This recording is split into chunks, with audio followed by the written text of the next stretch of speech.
Hey, well, I'm here, and I'm gonna read to you guys some poems.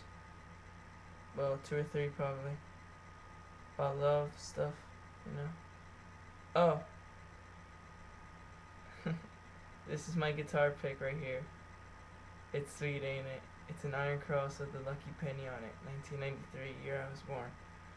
But anyways, I'm gonna read to you a poem. The first one is titled, Why Do I Love You?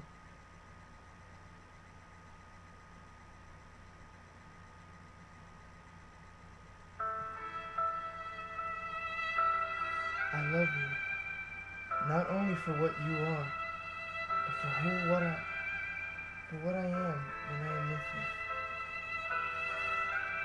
I love you not only for what you have made of yourself, but for what you are making of me. I love you for ignoring the possibilities of the fool in me and for laying firm hold of the possibilities for good. Why do I love you? I love you for closing your eyes to discords and for adding to the music in me by worshipful listening.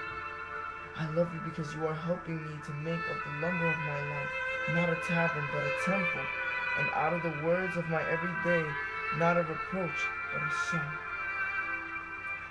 I love you because you have done more than any creed to make me happy. You have done it without a word, without a touch, without a sign. You have done it just being yourself. After all, perhaps that is what love means. Why do I love you? By Roy Croft.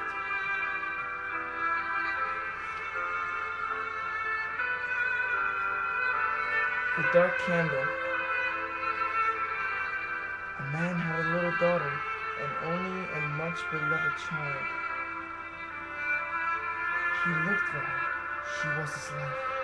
For when she became ill and her illness resisted the efforts of the best obtainable physicians, he became like a man possessed, moving heaven and earth to bring about her restoration to health. His best efforts proved unavailing, and the child died. The father was totally irreconcilable. He became a bitter recluse, shutting himself away from his manly friends and refusing every activity that might restore him poise and bring him back to his normal self. But one night he had a dream. He was in heaven and was witnessing a grand pageant of all the little child angels.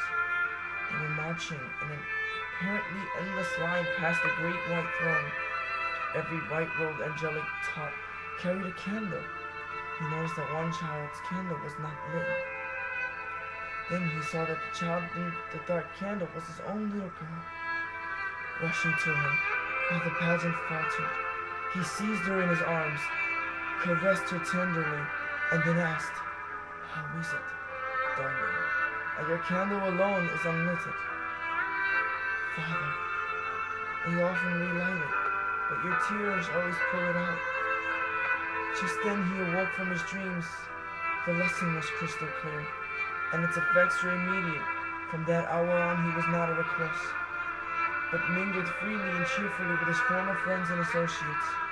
No longer would his little darling's candle be extinguished by his useless tears. The Dark Candle by Strickland Gilliam.